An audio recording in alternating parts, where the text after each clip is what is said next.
Celso, thank you for being here at ESCAP. Thank you. Could you tell us a word about what clinicians should know about development of drugs today for children and adolescents? Where are we leading to, or what should we do?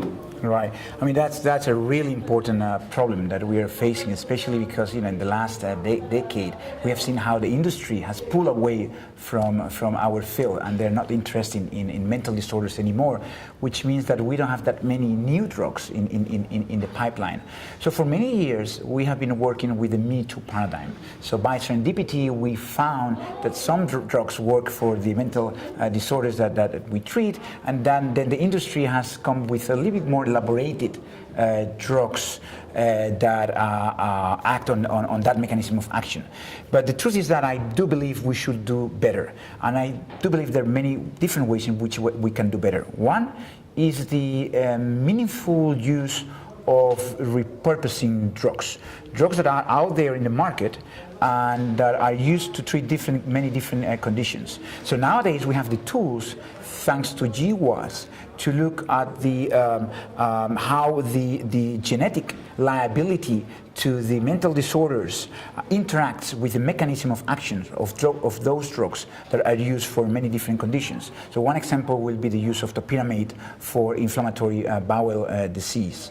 Another way in which I do believe we need to change how we conduct clinical trials is that we need to come up with drugs that are mechanistically driven and that are synthesized based on the known pathophysiology of the disorder that we want to treat. And having said that, the truth is that there have been some drugs out there, like for the treatment of Fragile X, that mGlu5 an antagonist, that have failed in phase 3 trials, despite the fact that we did have the knowledge, we knew the pathophysiology, we knew that they worked in animal models, they had nice results in phase 2, and they failed miserably in phase 3. Why? Well, there may be many different reasons, but one of them is that those clinical trials were conducted with adults that had been sick for many years, adults in which those proteins have been lacking for many years, and adults which brain is not as plastic as children and adolescents. So my message would be to convince regulators that for neurodevelopmental disorders we need to go early in life and do these studies, these clinical trials, the earlier the better. And plus, this brings another notion that there might be sensitive windows, periods where if you didn't medicate by then, even a very good medication will just not work later on.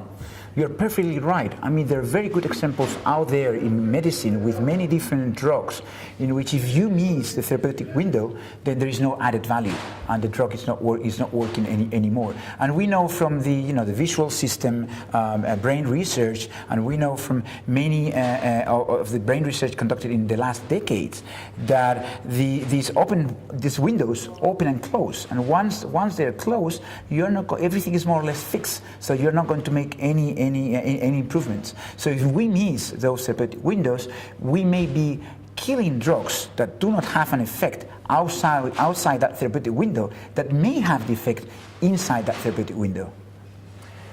Could you also tell us for something about those drugs that we might in a way refurbish for another purpose? Right. Yeah. And this is very interesting. Like rapamycin for tuberous sclerosis and different drugs that Riluzole. And acetylcysteine. Or acetylcysteine. I mean, acetylcysteine that we have been using for children with cough for years.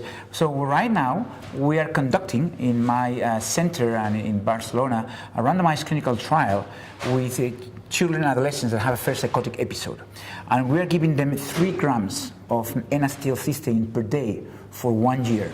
And N-acetylcysteine is, among many other things, a precursor of glutathione, which is the most common antioxidant in our brain. So the primary outcome for this clinical trial is not only it's not symptoms, that's a secondary outcome, but it's change in gray matter, frontal gray matter, in 1 year time. So the idea is that when you have a first psychotic episode, you lose gray matter. That loss of gray matter is related to worse prognosis.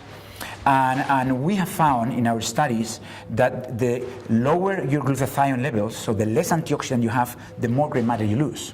So here we're looking for an endophenotype, glutathione levels, that will help us to predict who is going to respond and who is not going to respond to this glutathione precursor, which is NAC. Okay, thank you for those insights. Thank you for being at ESCAP. Thank you, Stephan.